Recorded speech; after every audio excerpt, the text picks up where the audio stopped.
بسم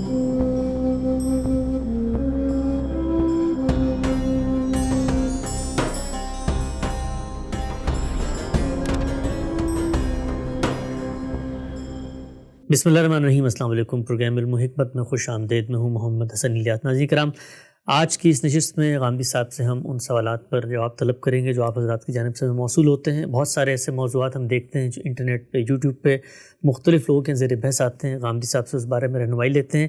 حسب سابق مسئلہ تشریف فرمائے استاد جناب جاوید احمد غامدی صاحب۔ السلام علیکم غامدی صاحب۔ وعلیکم السلام۔ ہم سے بہت شکریہ آپ کے وقت کا۔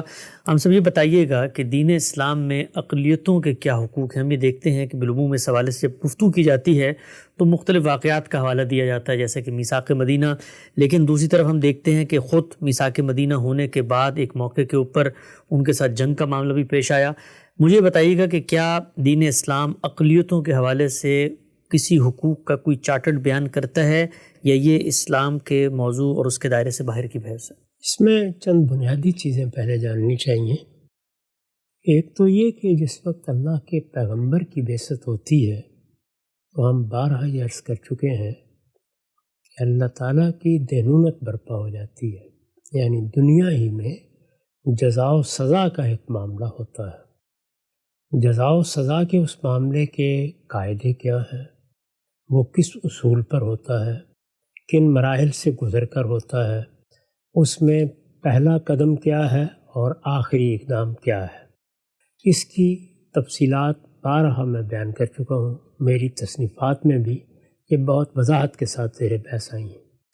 اس میں ایک مرحلہ ایسا آ جاتا ہے جس میں اللہ کے پیغمبر اور اس کے ساتھیوں کو ہدایت کی جاتی ہے کہ وہ سزا کا نفاذ کریں۔ جب سزا کا نفاذ کیا جائے گا تو جو تعلق پیدا ہوگا لوگوں کے ساتھ وہ پہلے مرحلے میں فاتح اور مفتوح کا ہوگا۔ چنانچہ اس ذیل میں جو ہدایت کی گئی ہے وہ سورہ توبہ میں خود قرآن مجید کے الفاظ میں نقل ہو گئی ہے۔ اس میں یہ بتایا گیا ہے کہ اب ان لوگوں کے خلاف اقدام ہوگا۔ اس اقدام میں ان سے کہا جائے گا کہ یہ اللہ کے دین کو قبول کر لیں۔ اگر یہ اس کو قبول کرنے کے لیے تیار نہیں ہے تو پھر لڑائی ہوگی، جنگ ہوگی، اور جنگ کا خاتمہ کس چیز پر ہوگا؟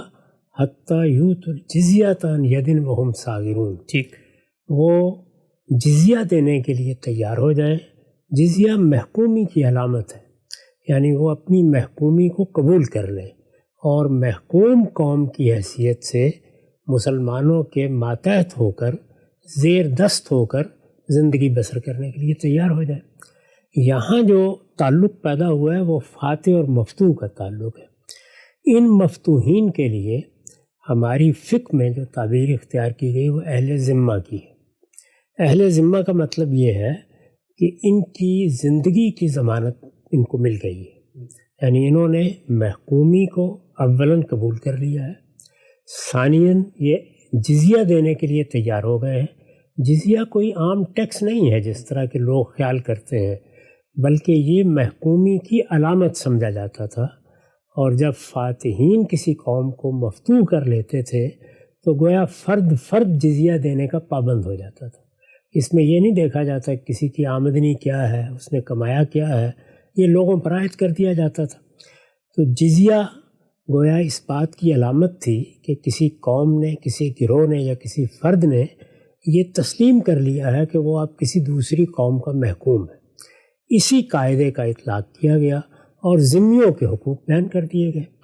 ذمیوں کے حقوق میں ان کی جان کی حفاظت، ان کے مال کی حفاظت، ان کو قانونی تحفظ، یہ سب چیزیں آپ کو فقہ کی کتابوں میں لکھی ہوئی مل جاتی ہیں۔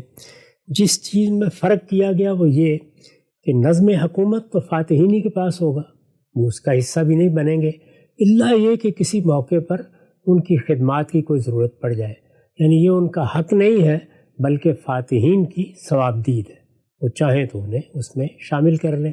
اسی طرح یہ بات بھی طے ہو گئی کہ ان سے کوئی فوجی خدمات نہیں لی جائیں گی، وہ گویا ایک پروٹیکٹڈ مائنورٹی کے طور پر رہیں گے۔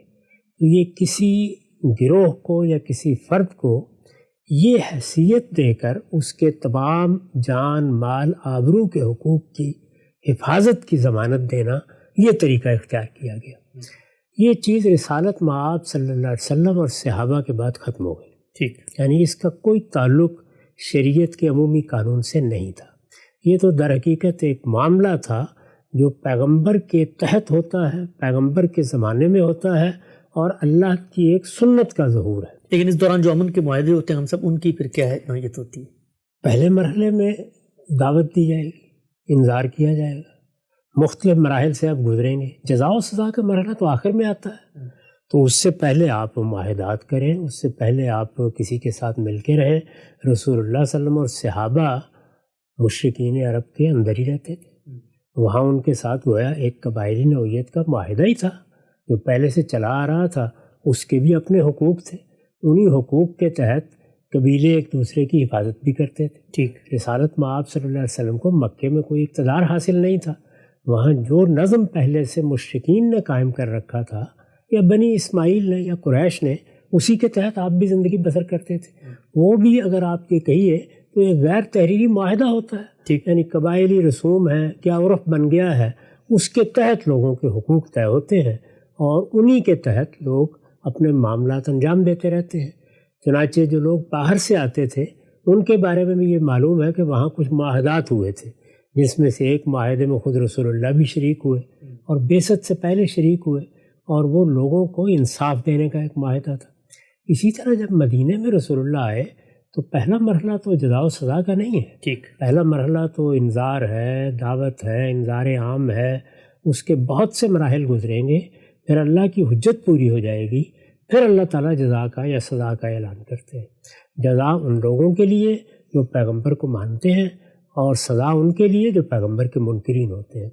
تو پیغمبر کے منکرین کی، پیغمبر کے اتمام حجت کے بعد جزا و سزا کے معاملات سے جو صورت پیدا ہوئی غیر مسلموں کے لیے، یعنی جنہوں نے اسلام قبول نہیں کیا، وہ ذمہ کا تعلق ہے۔ گویا جن کے جان و مال کی حفاظت کی ذمہ داری لے لی گئی ہے، ان کو مسلمانوں کے علاقے میں رہنے کی اجازت دے دی گئی ہے، ان کے جان و مال کی حفاظت مسلمانوں کی حکومتیں کریں گی، اور ان کو ہر طرح کی حفاظت حاصل ہوگی۔ البتہ بعض حقوق ان کو نہ حاصل ہوں گے، اور نہ بعض خدمات کا ان کو مکلف قرار دیا جائے، ٹھیک، جیسے کہ میں نے آپ سے ابھی عرض کیا۔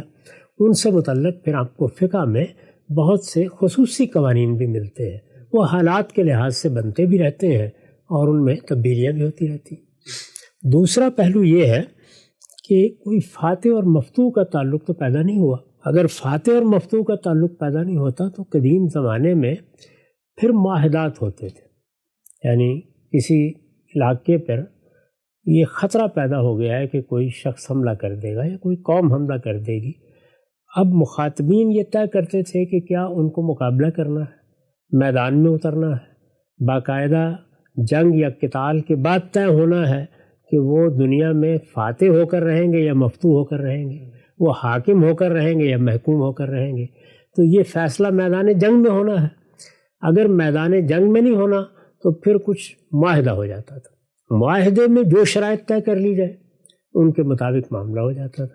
تو مسلمانوں نے بھی اپنے ابتدائی دور میں معاہدات کیے، اور اس طرح ہماری فقہ میں بھی معاہدین کی ایک اصطلاح وجود میں آئی، یعنی آپ نے حملہ نہیں کیا، آپ نے فتح نہیں کیا کسی علاقے کو، اس کے ساتھ آپ کا کوئی معاملہ ہو گیا ہے، وہ معاملہ آپ کی برتری کو مان کے ہوا ہے، کسی علاقے سے متعلق کسی بحث و تکرار کے نتیجے میں ہو گیا ہے، یعنی کوئی بھی اس کا سبب ہوا ہے، اس کے نتیجے میں معاہدہ ہو گیا، اور معاہدین کی حیثیت سے جو باتیں اس معاہدے میں طے ہو گئیں ان پر عمل کیا جائے گا۔ اسی کی مثال صلح حدیبیہ ہے، یعنی رسالت مآب صلی اللہ علیہ وسلم نے ایک معاہدہ ان لوگوں کے ساتھ کیا جو اب کم و بیش عذاب کی زد میں آئے ہوئے تھے، ان کے ساتھ کچھ حدود طے کر لیے گئے، ایک نا جنگ کا معاہدہ کیا گیا، اس میں بھی بعض چیزیں طے کی گئیں، مثلاً ایمان لانے والے لوگوں کا کیا معاملہ ہوگا، ہجرت کرنے والے لوگوں کا کیا معاملہ ہوگا۔ اسی نوعیت کا ایک معاہدہ میثاق مدینہ بھی ہے، یعنی رسالت مآب صلی اللہ علیہ وسلم نے جزا و سزا کے مرحلے سے پہلے وہ معاہدہ مدینہ میں آ کے کیا۔ وہاں پہلے سے یہود آباد تھے، ظاہر ہے کہ جو قوم پہلے سے ایک جگہ پہ آباد ہے اس کے ساتھ آپ معاملہ ہی کریں گے نا، اب کیا ہوگا۔ تو اس معاہدے کو اگر آپ دیکھیں تو وہ ایک نوعیت کا شہری دستور ہے، یعنی ایک شہری ریاست کو ایک قاعدے ضابطے میں لے آیا گیا ہے، اس کا دفاع سب مل کے کریں گے، اس میں سب کے سب شریک ہوں گے، باہر سے کسی حملہ آور کی مدد نہیں کی جائے گی۔ یہاں اگر کوئی اختلاف پیدا ہوگا تو ظاہر ہے کہ ہر معاہدے میں یہ ایک بڑا مسئلہ ہوتا ہے کہ پھر فائنل اتھارٹی کیا ہے، یعنی کون فیصلہ کرے گا؟ کوئی عدالت کرے گی، کوئی باہر کا ثالث کرے گا، یا یہاں پر کوئی اتھارٹی موجود ہے؟ تو چونکہ رسالت مآب صلی اللہ علیہ وسلم کو مدینہ میں اقتدار حاصل ہو گیا، تو مدینہ میں اصل قوت اوس اور خزرج کے پاس تھی، تو دونوں قبائل کے سرداروں نے، یا شبلی کی تعبیر کے مطابق رؤوس قبائل نے، جب رسالت مآب صلی اللہ علیہ وسلم کی یہ حیثیت تسلیم کر لی تو معاہدے میں پھر یہ بات مان لی گئی کہ فیصلہ کن حیثیت رسول اللہ کی ہوگی۔ تو اس طرح گویا اقتدار مان لیا گیا، اور اس اقتدار میں یہود کے لیے بھی برابر کی حیثیت مان لی گئی، وہ ایک برابر کی امت کی حیثیت سے رہیں گے۔ اس طرح یہ معلوم ہو گیا کہ دونوں پہلوؤں سے معاملات کیے جا سکتے ہیں، یعنی اگر تو اللہ کا رسول ہے اور اللہ کے رسول کی طرف سے اتمام حجت ہو گیا ہے، اور اس اتمام حجت کے نتیجے میں اللہ تعالیٰ کی طرف سے کوئی سزا نافذ ہو گئی ہے تو قوانین اور ہوں گے، اور اگر کسی قوم کے ساتھ آپ عام حالات میں معاملہ کر رہے ہیں تو اس میں جو دنیا کے اندر قاعدے طے ہوں گے یا ان پر معاملہ ہو جائے گا، اور یا دونوں مل کر کوئی معاہدہ کر لیں گے، اس معاہدے میں جو شرائط طے ہو جائیں گی وہ ہو جائے گا۔ ہمارے ہاں جو روایت میں علم چلا آ رہا ہے وہ اس سارے معاملے کو اس طریقے سے دیکھتا ہے۔ موجودہ زمانے میں اب قومی ریاستیں وجود میں آ گئی ہیں۔ قومی ریاستیں اس طرح وجود میں آئی ہیں کہ بعض تاریخی عوامل کو سامنے رکھ کے، بعض جگہوں پر کسی خاص نسل کو، کسی خاص رنگ کے لوگوں کو، یا ان کے کسی تاریخی عمل کو سامنے رکھ کے، کسی تہذیبی یا ثقافتی پس منظر کو سامنے رکھ کے، یا جو کچھ ماضی میں ہو چکا ہے اس کا لحاظ کر کے کچھ ممالک بنا دیے گئے۔ یورپ میں کم و بیش مختلف اقوام نے اسی طریقے سے، جب رومن امپائر ختم ہوا ہے تو قومی ریاستیں آہستہ آہستہ پیدا کرنا شروع کر دی۔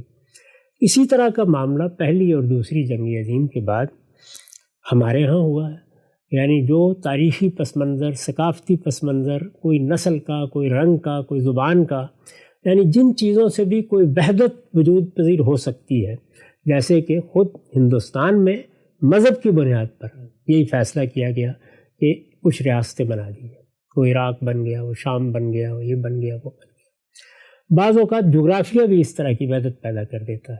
یہ ریاستیں جب بن گئیں، قومی ریاستیں، تو ان میں اب سب کے سب لوگ ایک طرح کے نہیں رہتے۔ ہم اگر کوئی ریاست بناتے ہیں اس میں ایک ہی رنگ کے، ایک ہی نسل کے، ایک ہی زبان بولنے والے، ایک ہی مذہب کے لوگ ہیں تو کوئی زیادہ مسئلہ نہیں پیدا ہوتا۔ لیکن اگر مختلف مذاہب کے لوگ ہیں، مختلف رنگوں کے لوگ ہیں، مختلف نسلوں کے لوگ ہیں، ثقافتی پس منظر مختلف ہے، مذہبی تعبیرات کا کوئی اختلاف ہے، اس طرح کی صورتحال جب پیدا ہوتی ہے تو دو ہی شکلیں ہوں گی نا، یا تو وہ بہت ہی گھلے ملے ہوں گے، یعنی اکثریت اقلیت کی بحث ہی نہیں پیدا ہوگی، اور یا یہ ہے کہ کسی ایک کو کسی بھی اعتبار سے اکثریت حاصل ہو جائے۔ ٹھیک، مثلا ہم نے ملیشیا میں دیکھا کہ وہاں ملے قوم کو برتری حاصل ہے، تعداد کے لحاظ سے ان کی اکثریت ہے۔ بہت سے ملکوں میں آپ دیکھیں کہ عرب قوم میں آپ مسلمانوں کے بعض گروہوں کو، مسیحی گروہوں کو اکٹھا دیکھتے ہیں، وہ مل کے رہتے ہیں۔ عراق میں بھی ہوں گے، شام میں بھی ہوں گے، اسی طرح لبنان میں تو کم و بیش برابر ہے۔ یہاں تک کہ خود مسلمانوں کے اندر جو دو بڑے گروہ ہیں، جیسے سنی ہیں یا اہل تشیع ہیں، بعض جگہوں پر ان کے ساتھ یہی معاملہ ہے۔ عراق میں یہی صورتحال ہے، ایک بڑی تعداد ان کی ہے اور ایک بڑی تعداد دوسرے گروہ کی بھی ہے۔ تو اس طرح کے موقعوں پر اقلیت اکثریت کا سوال پیدا ہو جاتا ہے۔ قومی ریاستوں کے بارے میں دور حاضر میں جو قاعدہ طے کیا گیا وہ یہ ہے کہ ایک جغرافیے میں رہنے والے لوگ جب اپنے وطن کی شناخت اختیار کر لیں، اب یہ وطنی قومیت ہے، یعنی وطنی قومیت نے ایک سیاسی وحدت کی صورت اختیار کر لی ہے۔ ہم پاکستانی ہیں، اب پاکستان میں بھی اگر آپ دیکھیں تو جب وہ بنا تو اس وقت بہت سے غیر مسلم بھی رہتے تھے، جی کافی بڑی تعداد تھی، 7-8% تھے۔ مشرقی پاکستان میں تو اب بھی ایک تعداد موجود ہے، مغربی پاکستان میں بھی کافی بڑی تعداد تھی۔ غیر مسلموں کے ساتھ اگر آپ رنگ و نسل کے لحاظ سے دیکھیں تو مختلف قومیتیں آباد، ان کے درمیان تاریخی پس منظر کا فرق ہے، نسلی روایات کا فرق ہے، یہ ساری چیزیں موجود ہیں۔ تو اس میں بھی اب اقلیت اکثریت کے مسائل پیدا ہو جائیں گے۔ تو اقلیت اکثریت کے اس مسئلے کو قومی ریاستوں میں اس اصول پر حل کیا گیا کہ یہ سب لوگ ایک وطن کے رہنے والے ہیں، ان کی اب ایک نئی قومیت وجود میں آ گئی ہے، یعنی یہ عرب تھے یا مسلمان تھے یا مسیحی تھے، اب یہ عراقی ہیں، اب یہ شامی ہیں، اب یہ ایرانی ہیں، اب یہ پاکستانی ہیں۔ تو اس طرح گویا جو آپ کے لیے ایک وطن کے حدود اربع طے کیے گئے، جیسے کہ اس کو ڈیمارک کر دیا گیا، اس وطن میں اب آپ پاکستانی ہیں، آپ ایرانی ہیں، آپ افغانی ہیں۔ جب آپ کی ایک وطنی قومیت بنا دی گئی تو اس وطنی قومیت میں سب مشترک ہو گئے، یعنی اس سے پہلے مذہب کے افتراق میں الگ نام تھا، ایک مسلمان ہے، ایک بدھ ہے، اسی طرح سے نسلی لحاظ سے یہ افغان ہے، یہ جاٹ ہے، یہ راجپوت ہے، اس لحاظ سے یہ سندھی ہے، یہ پنجابی ہے۔ جب آپ نے ان تمام چیزوں کو ایک برتر نام کے تحت کر دیا، یعنی اب کیا ہے، پاکستانی ہے، ایرانی ہے، افغانی ہے، تو اس کا مطلب یہ ہے کہ وطنی قومیت کو سیاسی وحدت کی بنیاد کے طور پر اختیار کر لیا گیا۔ ٹھیک، اس کو اختیار کرنے کے بعد یہ اقلیت اکثریت کا سوال ختم ہو گیا۔ اچھا، یعنی اب گویا یہ بات طے ہو گئی کہ یہ سب کے سب برابر کے شہری ہیں، برابر کے شہریوں کی حیثیت سے یہ ان کا وطن ہے۔ اس میں انہوں نے جمہوری اصولوں پر اپنا ایک نظم قائم کرنا ہے۔ اصول میں یہ بات طے کر لی گئی۔ چنانچہ دور حاضر کی جو سیاسی اقدار ہیں وہ چار ہی ہیں۔ اگر آپ دیکھیں تو انسان نے جو سیاست کا سفر کیا ہے اس کا حاصل ہیں یہ چار چیزیں، اس لیے میں ان کو سیاسی اقدار کہتا ہوں۔ ایک یہ کہ ہم جمہوری طریقے پر معاملات کریں گے۔ جمہوریت کا مطلب یہ ہے کہ اکثریت کی رائے فیصلہ کن ہو جائے گی اور لوگوں کے ذریعے سے حکومتیں قائم ہوں گی، وہی تمام فیصلے کریں گے۔ اس اصول کو بالعموم قبول کر لیا گیا ہے۔ اس سے اختلاف کرنے والے بھی موجود ہیں اور عملی اختلاف موجود ہے، یعنی بعض جگہوں کے اوپر بادشاہتیں ہیں، بعض جگہوں پر آمریتیں ہیں۔ اسی طرح جمہوریت بھی جن ملکوں میں مان لی گئی ہے ان میں بھی سب کے سب ایک جگہ نہیں پہنچ گئے، یعنی ہر جگہ آپ امریکی طرز کی یا ویسٹ منسٹر جمہوریت نہیں تلاش کر سکتے۔ جمہوریت بھی مختلف مراحل سے گزر رہی ہے۔ کسی جگہ اختیار اقتدار بڑی حد تک عوام کے پاس چلا گیا ہے، کسی جگہ ابھی پوری طرح نہیں گیا، کسی جگہ افواج مختلف کردار ادا کر رہی ہیں۔ تو یہ بھی مختلف مراحل ہیں جو دنیا میں سیاسی لحاظ سے گزرتے ہیں، لیکن ان اقدار پر کم و بیش دنیا میں اتفاق ہے۔ ایک یہ کہ جمہوری اصولوں کے اوپر نظم چلایا جائے گا، دوسرے یہ کہ لوگوں کے جو بنیادی حقوق ہیں ان پر کم و بیش اتفاق ہو گیا۔ اقوام متحدہ کے چارٹر میں بھی جو بنیادی حقوق بیان ہوئے ہیں، چند چیزوں سے ہم مسلمان اختلاف کرتے ہیں، باقی دنیا کی قومیں بھی اختلاف کرتی ہیں، لیکن یہ کہ فی الجملہ اتفاق کر لیا گیا ہے تو ان بنیادی حقوق کی پاسداری کی جائے گی۔ کوئی حکومت، کوئی نظام ان کی خلاف ورزی نہیں کرے گا، ان کو دساتیر میں بھی تحفظ دیا جائے گا۔ تیسرا یہ کہ حق خود ارادی قومیتوں کا مانا جائے گا۔ یہ چونکہ قومیتوں کے مجموعے ہیں بہت سی جگہوں پر، تو کوئی قومیت اگر اپنے آپ کو الگ کرنا چاہتی ہے تو اس کا یہ حق اصول میں مانا جائے گا، کیونکہ اگر یہ لائنیں یا یہ لکیریں لگا کے ایک ملک بنایا گیا ہے تو یہ کوئی آسمانی صحیفہ نہیں ہے۔ کسی قومیت کو اگر اتفاق نہیں رہا تو اس کے لیے یہ راہ کھلی ہوئی ہے کہ وہ اپنا اختلاف ظاہر کر دے۔ اس کو بھی اصول کے طور پر مان لیا گیا ہے، اگرچہ یہ چیز چاہتی ہے کہ اس کے کچھ قاعدے بنے، ضابطے بنے، ان قواعد کے تحت پرامن طریقے سے معاملات ہوں۔ ابھی کم سے کم آپ مشرقی دنیا میں دیکھیں تو اس کے امکانات بڑے کم محسوس ہوتے ہیں، لیکن اصول میں اس کو مانا جاتا ہے۔ قوموں کا حق خود ارادی ہے۔ قانون کی حکمرانی، یعنی جو قانون بنایا جائے گا وہ ظاہر ہے جمہوری طریقے سے پارلیمنٹ میں بنے گا۔ جب وہ قانون بن جائے گا تو اصل میں پھر حکومت کوئی فرد نہیں کر رہا یا حکومت کوئی خاص نسل کے لوگ نہیں کر رہے، حکومت اصل میں وہ قانون کر رہا ہے، تو سب قانون کے پابند ہیں۔ یہ سیاسی اقدار مان لی گئی ہیں، تسلیم کر لی گئی ہیں۔ ان کے ہوتے ہوئے اگر ان کی ٹھیک پاسداری کی جائے اور ان کے مطابق ان قومی ریاستوں کا نظم چلایا جائے تو اقلیت اکثریت کا وہ مسئلہ پیدا ہی نہیں ہوتا جس کے بارے میں آپ نے سوال کیا۔ ٹھیک، نقطہ ہم سب واضح ہو گیا کہ دین اسلام کے پس منظر میں رسالت صلی اللہ علیہ وسلم کے عہد کی جو مثالیں دی جاتی ہیں وہ تو ایک خاص قانون کے تحت ہے۔ اس کے بعد دنیا کا جو عرف تھا اس میں فاتح مفتوح کا تعلق پیدا ہوتا تھا، وہاں پر یہ بحث ہی نہیں پیدا ہو سکتی کہ جی اقلیتوں کو کوئی آپ پہلے سے طے کر کے حقوق دیں، لیکن جو دور حاضر کا منظرنامہ ہے اس کے اندر جمہوری ریاست کے اندر اقلیت اور اکثریت کا کوئی سوال ہی نہیں پیدا ہوتا۔ ایک چیز ذہن میں آتی ہے ہم سب، اگر مثال کے طور پہ کسی ملک میں کسی خاص جغرافیائی خطے میں اکثریت ایک مذہب کے ماننے والوں کی، مثلا جیسے کہ پاکستان، اب پاکستان میں اگر 90% مسلمان ہیں تو قانون سازی ہوگی، مثال کے طور پر نکاح طلاق کا قانون بنے گا اور باقی آئلی قوانین بنیں گے، تو اکثریت جس ویژن کو، جس منظر کو فالو کرتی ہے اس کے تحت قانون سازی ہو جائے گی۔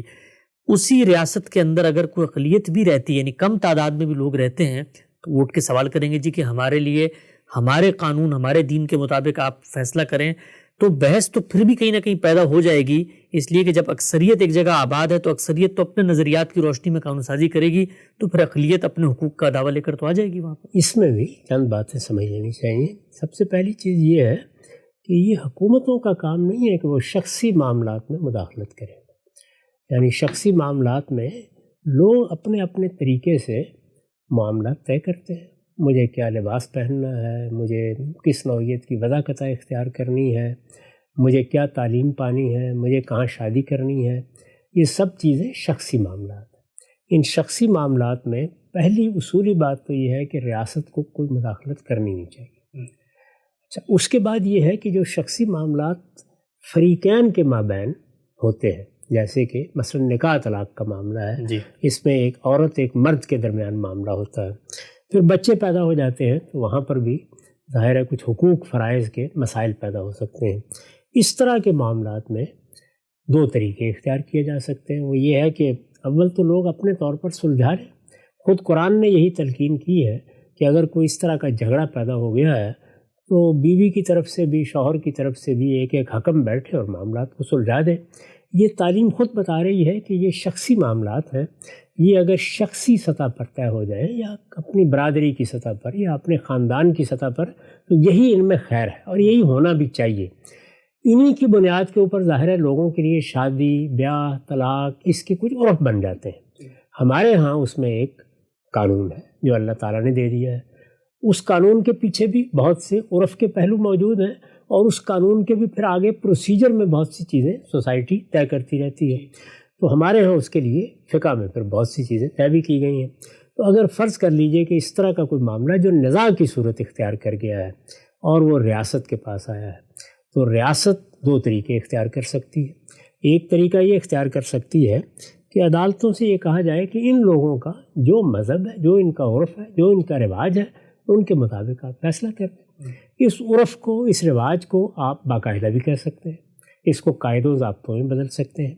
دوسرا طریقہ یہ اختیار کر سکتی ہے کہ خود ریاست اپنی تعبیر کا نفاذ کر دے، ٹھیک، یعنی وہ اسی قانون کو سمجھے گی۔ تو ہمارے ہاں عدالتوں میں اگر کوئی مسلمان آئے گا تو ہماری عدالتیں مسلمانوں کے ہاں جو قانون طے ہے اس کے مطابق فیصلہ کرتی ہیں۔ میں نے عرض کیا اس میں دونوں طریقے اختیار کیے جا سکتے ہیں۔ خود انگریزوں نے یہاں آ کے جو طریقہ اختیار کیا وہ یہ نہیں تھا کہ انہوں نے اپنا کوئی نکاح طلاق کا قانون نافذ کر دیا، انہوں نے ہمارے ہاں ہی جو قانون تھا اسی کے مطابق فیصلے کیے۔ جی، محمد لاء کہتے ہیں۔ اور اس کے بارے میں بھی انہوں نے جو یہاں حنفی فقہ رائج تھی اسی کی بعض کتابوں کے تراجم کرائے، جیسے ہدایہ کا ترجمہ کرا لیا، بعض اور تراجم کرا لیے۔ پہلے مرحلے میں تو یہ بھی نہیں کیا تھا۔ اچھا، اس میں تو قاضی تھے، پہلے سے موجود تھے اور وہ پہلے سے اس قانون کے ماہرین تھے۔ ہماری ایک قانون کی بڑی غیر معمولی روایت تھی مسلم لاء کی، اسی کے مطابق معاملات چل رہے تھے، لیکن بعد میں انہوں نے انگریزوں کو مقرر کرنا شروع کیا کہ اب وہ قاضی ہوں گے اور قاضی کو ان کا معاون بنا دیا۔ تو جب یہ بنایا تو پھر یہ ضرورت محسوس ہوئی کہ اب ان کتابوں کے تراجم کر لیا جائے۔ تو آخر چند کتابیں ہی تھیں جن سے بالعموم فتویٰ دیا جاتا تھا، تو انہی چند کتابوں کے انہوں نے تراجم کیے، اچھے کیے، برے کیے۔ اس میں بہت سی بحثیں ہیں۔ ہدایہ کا جو ترجمہ ہمارے ہاں چلا آ رہا ہے اس کے بارے میں بہت سے سوالات کیے جاتے ہیں، لیکن بہرحال اس کے مطابق وہ قاضی حضرات یا جج حضرات مل کے فیصلہ کر لیتے تھے۔ ٹھیک۔ اور جب وہ فیصلہ کر دیا جاتا تھا وہ گویا یوں سمجھ لیجئے کہ جو لوگوں میں ایک رائج حنفی تعبیر ہے اس کا اطلاق ہو جاتا تھا۔ تو یہ طریقہ اختیار کیا گیا۔ ایسے ہی جب پاکستان بن گیا ہے تو اس میں آپ کو معلوم ہے کہ نکاح طلاق کے قانون کے بارے میں کچھ چیزیں ریاست کی سطح پر طے کی گئیں، قانون سازی کی گئی ہے۔ وہ قانون سازی کر کے بعض تعبیرات نئی بھی اختیار کر لی گئی، تو ریاست اپنی تعبیر کا نفاذ کر دیتی ہے۔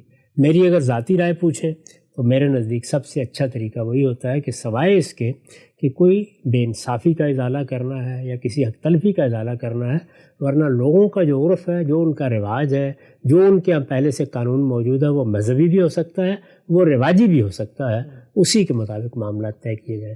تو ہمارے ہاں پاکستان میں کیا یہ ہوتا ہے کہ کوئی ہندو اگر آ جائے تو ہم اپنے قانون کے تحت اس کا فیصلہ کرتے ہیں، ایسا نہیں ہوتا۔ تو اس لیے شخصی معاملات میں یہی صحیح طریقہ ہے۔ جو چیزیں ریاست سے متعلق ہوتی ہیں ان کے بارے میں البتہ ریاستی کو فیصلہ کرنا ہوتا ہے، اور وہ چیزیں ہمارے مذہب میں اگر مذہبی لحاظ سے دیکھیں تو بالکل متعین ہیں اور وہ طے ہیں۔ میں تو کئی بار بتا چکا ہوں کہ وہ 5 چیزیں ہیں جن کے بارے میں حکمرانوں کو کچھ احکام دیے گئے ہیں، ان احکام کا غیر مسلموں سے کوئی تعلق ہی نہیں ہے۔ ان میں جو کچھ بھی انہوں نے کرنا ہے وہ یا اپنے لیے کرنا ہے یا مسلمان کمیونٹی کے لیے کرنا ہے، تو وہاں بھی کوئی ایسا کانفلکٹ یا کوئی سوال پیدا نہیں ہوتا۔ تو یہ جتنے معاملات ہیں ان میں کوئی الجھن نہیں ہے۔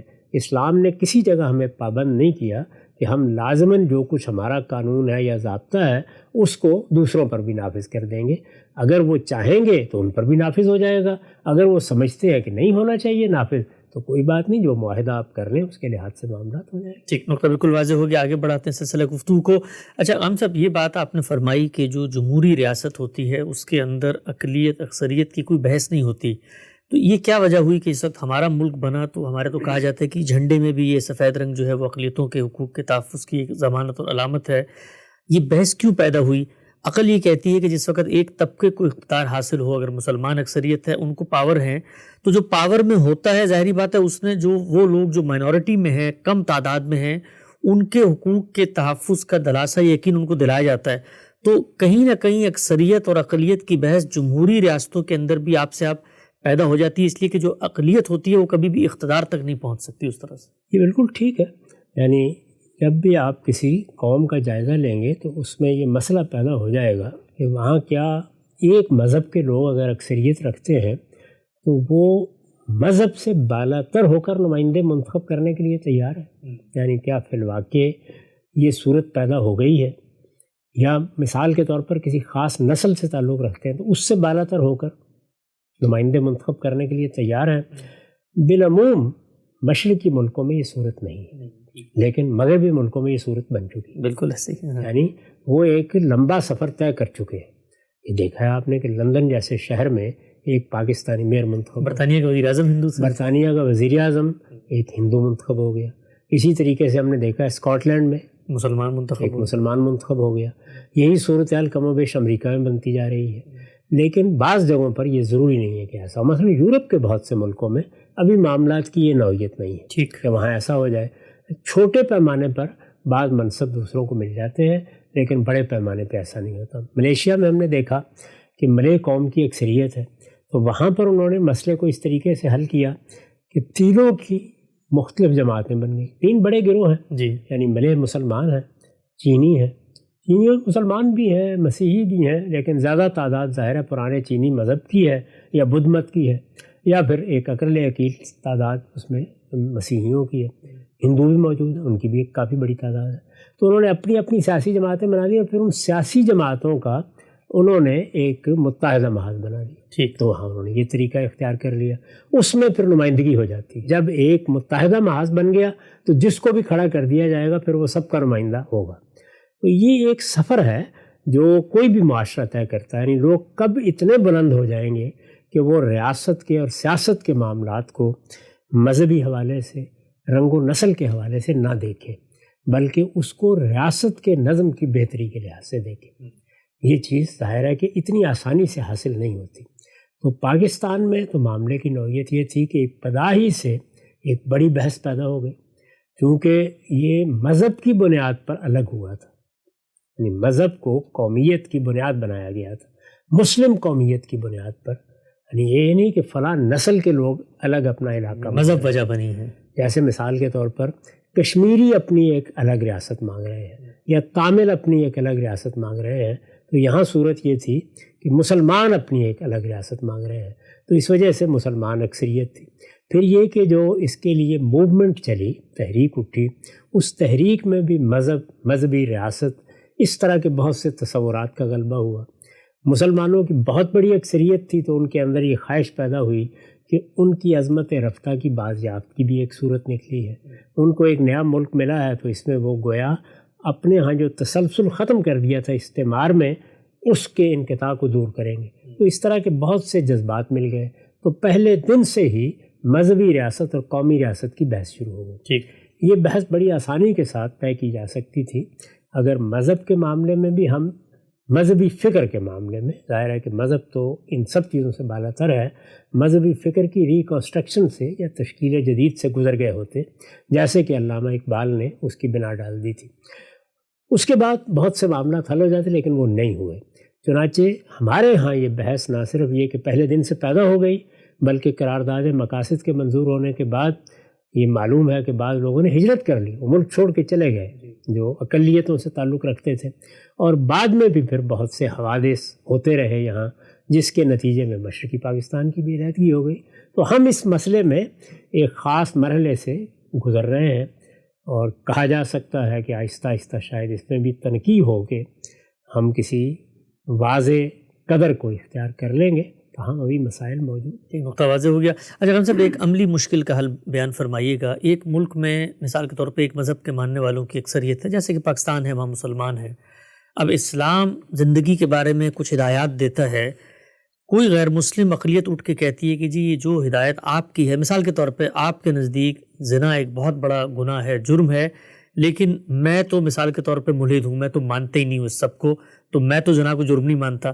تو اب اس اکثریت کے ملک میں اکثریت کے حقوق کا، ان کی نسلوں کا، ان کے نظریات آدرش کا تحفظ کیسے ہوگا؟ اس لیے کہ اقلیت اٹھ کے اس پورے نظام کو ہی چیلنج کر دے گی جو اکثریت کے ایک بڑی مقدس اور بڑی حرمت کی چیز رکھتا ہے، تو اس صورتحال کے اندر پھر ریاست کیا کرے گی؟ یہ کوئی چیز نہیں۔ دیکھیے، مسلمانوں کو اس طرح کے مسائل پیش آئے، یعنی جب ان کی بڑی سلطنتیں قائم ہو گئی تو ان کی اپنی ریاست میں دوسرے مذاہب کے لوگ موجود تھے، مجوس موجود تھے، اہل کتاب موجود تھے، مسیحی موجود تھے۔ مسیحیوں کے ساتھ دیکھیے بہت سی حرمت حلت کی چیزوں کے بارے میں یہ معاملہ تھا، یعنی وہ سور کھاتے ہیں، ہمارے ہاں وہ حرام مطلق سمجھا جاتا ہے، شراب پیتے ہیں، ہمارے ہاں وہ رجسم من عمل الشیطان سمجھی جاتی ہے۔ تو اس طرح کے جتنے معاملات ہیں ان کو مل بیٹھ کے طے کر لیا جاتا ہے۔ اس میں اگر فرض کر لیجئے کہ کسی گروہ کے لیے کوئی استثناء پیدا کرنا ضروری ہے تو کیوں پیدا نہیں کر لیا جائے گا؟ ہم نے 70-72 سال تک قبائلی علاقے کے لیے استثناء پیدا کیے رکھا، مسلمان تھے، اپنے ملک کے لوگ تھے، تو یہ کوئی پرابلم نہیں ہوتا۔ اس کو معلوم نہیں لوگ اس انتہا تک کیوں پہنچا دیتے ہیں۔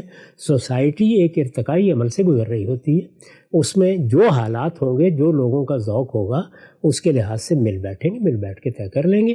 لیکن اکثریت کو قانون سازی کا حق ہے، یہ بات تو عالمی سطح پر مان لی گئی ہے۔ اس میں ظاہر ہے کہ اکثریت کو اندھا اور بہرا نہیں بن جانا چاہیے۔ قانون سازی کا حق ہوتا ہے، اس کے باوجود کوشش کی جاتی ہے کہ اتفاق رائے ہو۔ قانون سازی کا حق بھی ہے، دستور کا حق بھی ہے، لیکن ہم نے جب دستور بنایا ہے 73 کا، تو آپ دیکھیں اتفاق رائے حاصل کرنے کے لیے کئی مہینے لگے۔ اسی طرح آپ نے دیکھا ہوگا کہ یہاں پہ 18ویں ترمیم کے لیے کیسے اتفاق رائے حاصل کیا گیا۔ تو کسی ملک میں جب آپ رہتے ہیں، اس کا نظم چلا رہے ہوتے ہیں، تو یہاں کیا اکثریت کا وظیفہ پڑا جاتا ہے؟ یعنی اکثریت کا کام بھی یہ ہے کہ وہ جو اقلیتیں موجود ہیں ان کو اگر آپ کے کسی قانون سے، آپ کے کسی عمل سے، آپ کے کسی اقدام سے اختلاف ہے یا کوئی نقصان پہنچ رہا ہے تو بیٹھ کے اس کو طے کر لیں۔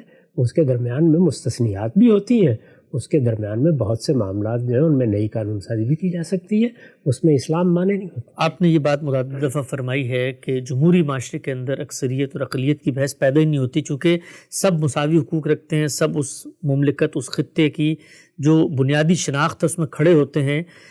کہا جاتا ہے کہ امریکہ جیسے ملک میں بھی جو بنیادی اسی جمہوری اقدار پر کھڑا ہوا ملک ہے اور جہاں اقلیت اکثریت کی بحث نہیں ہوتی، وہاں بھی تو یہ کہا جاتا ہے نا کہ اگر آپ امریکی ریاست کے اندر پیدا نہیں ہوئے ہیں اور آپ بھلے اس کے شہری بن گئے ہیں تو آپ اس کے سربراہ مملکت نہیں بن سکتے۔ اگر امریکہ یہ شرط عائد کرتا ہے کہ سربراہ مملکت کے لیے امریکہ میں پیدا ہونا ضروری ہے، بعد میں آگے جو شہری بن جاتے ہیں وہ صدر نہیں بن سکتے، تو پھر ہم پاکستان میں شرط کیوں نہیں رکھ سکتے کہ جی پاکستان کا حکمران تو صرف اور صرف مسلمان ہو سکتا ہے؟ آخر انہوں نے بھی تو جمہوری ریاست ہونے کے باوجود اتنی کڑی شرط عائد کر دی۔ دیکھیے بات یہ ہے کہ یہ جتنی اس طرح کی شرائط ہیں یہ سب زیر بحث رہتی ہیں۔ دنیا میں کوئی چیز بھی آخری درجے میں حاصل نہیں ہو جاتی۔ جب یہ کہا جاتا ہے کہ قومی ریاست میں سب برابر کے شہری ہیں اور برابر کے شہریوں کی حیثیت سے ان کے ساتھ معاملہ کرنا چاہیے، تو یہ ایک آدرش ہے، یہ ایک اچھا نصب العین ہے۔ کیا دنیا کے اندر جمہوریت کو مان لینے کے بعد لوگوں کو بالغ رائے دہی کا حق پہلے دن مل گیا تھا؟ اس کے لیے بڑا سفر طے کرنا پڑا ہے۔ بعض قومیں اپنے حالات کے لحاظ سے ووٹ کا حق دینے میں صدیوں متردد رہتی ہیں، برسوں تک یہ بحث ہوتی رہتی کہ عورتوں کو ملنا چاہیے یا نہیں، جائیداد اگر نہیں ہے تو آپ کے پاس ووٹ کا حق نہیں ہے۔ تو یہ ساری چیزیں ایسے ہی ہوتی ہیں۔ ہو سکتا ہے امریکہ میں یہ بات بھی کچھ دیر کے بعد زیر بحث آ جائے اور یہاں کے لوگ بھی یہ طے کر لیں کہ اب ہم یہ شرط اٹھا لے ہیں، تو شرطیں لگتی بھی رہتی ہیں، اٹھتی بھی رہتی ہیں۔ اصل چیز یہ ہے کہ ان کا جائزہ لیتے رہنا چاہیے وہ کیوں لگائی گئی ہیں۔ ہمارے ہاں مسلمانوں کی بہت بڑی اکثریت ہے، میرے نزدیک اس شرط کی کوئی ضرورت ہی نہیں۔ مسلمانوں کا اعتماد اگر حاصل ہے تو جو آدمی بھی سربراہ بنے گا وہ قانون کے مطابق معاملات چلائے گا۔ دیکھیے، میں نے ابھی آپ کی خدمت میں عرض کیا کہ جو سیاسی اقدار تسلیم کر لی گئی ہیں ان میں ایک بڑی قدر یہ ہے کہ حکمرانی قانون کی ہوگی۔ جس وقت آپ قانون کی حکمرانی کا تصور پیدا کر لیتے ہیں تو یہ چیز پھر کوئی اہمیت نہیں رکھتی کہ سربراہ مملکت کون ہے۔ یعنی آپ یہ اندازہ کریں کہ کیا جب لندن کا میئر ایک مسلمان ہو گیا یا ایک ہندو نے برطانیہ کا نظم سنبھال لیا وزیر اعظم کی حیثیت سے، تو اس نے ہندو مت کا نفاذ کر دیا؟ نہیں، کر ہی نہیں سکتا۔ وہ قانون ہے جس کے مطابق ہے۔ تو اس لیے میں تو اس طرح کی باتوں کو بے معنی سمجھتا ہوں۔ میرے نزدیک اگر امریکہ میں بھی یہ شرط لگی ہوئی ہے تو اس کو بھی ختم ہو جانا ہے۔ اس طرح کے شرائط باقی نہیں رہتے، نہ رہنے چاہیے۔ تاہم انسانوں کا یہ عمل کہ وہ کب کس جگہ پر پہنچیں گے یہ ایک دن میں نہیں ہوتا، اور ہمارے دین نے ہمیں یہی سمجھایا ہے کہ سیاسی اور سماجی معاملات میں آئیڈیلسٹ نہیں ہونا چاہیے۔ اس میں تدریج کے ساتھ انسانی ذہن اپنے عرف کو تبدیل کرتا ہے، اور قانون سازی ہمیشہ پہلے عرف وجود میں آتا ہے، اس کی بنیاد پر ہونی چاہیے۔ ٹھیک، اگر ہم سب ان دونوں مثالوں میں ایک جوہری فرق میں جاتا ہوں، اس میں بھی آپ کا تبصرہ سامنے آئے۔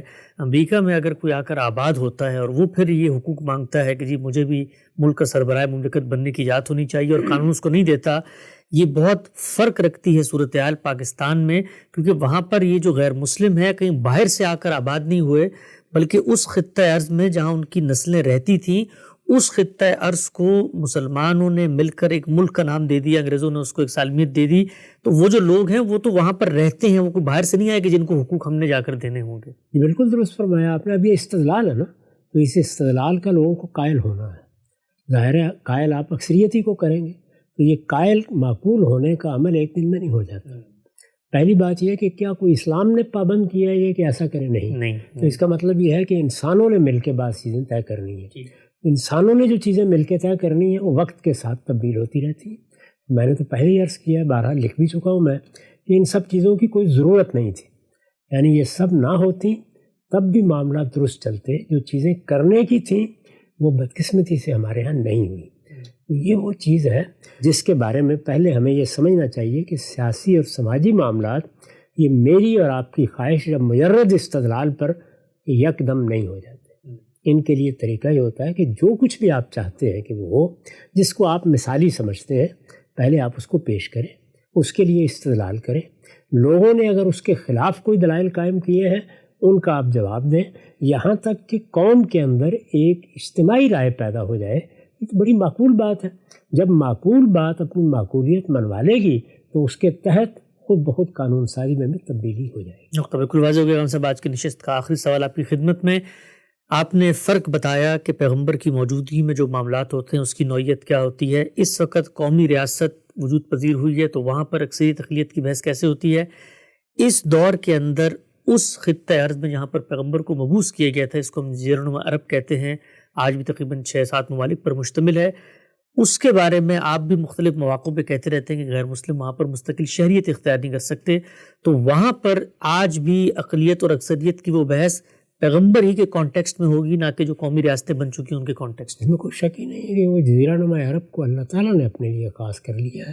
وہ قرآن کی اصطلاح کے مطابق الارض المقدسہ ہے، یعنی وہ سرزمین ہے جس کو اللہ نے اپنے لیے خاص کیا ہے۔ اس سرزمین کو خالی کرایا گیا ہے، پیغمبر بھیج کر خالی کرایا گیا ہے۔ وہی بات کہ وہاں پہلے سے کوئی نہیں رہ رہا، خالی کرایا گیا ہے، اور ہمیں تاکید کر دی گئی ہے کہ لا یجتمع فیہ دینان، اس کی حیثیت بالکل خصوصی ہے۔ اس کی حیثیت دنیا نہیں مانے گی تو ہم لڑ کے بھی منوائیں گے، اس لیے کہ وہ اللہ کا فیصلہ ہے، اور اللہ ہمارے طریقے پر فیصلے نہیں کرتا، وہ اس زمین کا مالک ہے، وہ جو فیصلہ بھی کرے گا وہ نافذ ہو جائے گا۔ ڈاکٹر بالکل واضح ہو گیا اسلام میں اقلیتوں کے حقوق کی بحث پیدا کیسے ہوتی ہے، اور دین اسلام اس بارے میں ہماری کیا رہنمائی کرتا ہے۔ جدید قومی ریاست اور پیغمبر کی موجودگی میں وجود پذیر ہونے والی حکومت الہیہ، ان دونوں میں نوعیت کے اعتبار سے کیا فرق ہوتا ہے، غامدی صاحب سے ہم نے پوچھا۔ وقت یہاں پہ ختم ہوتا ہے، دوبارہ حاضر خدمت ہوں گے، اب تک آپ کا بہت شکریہ۔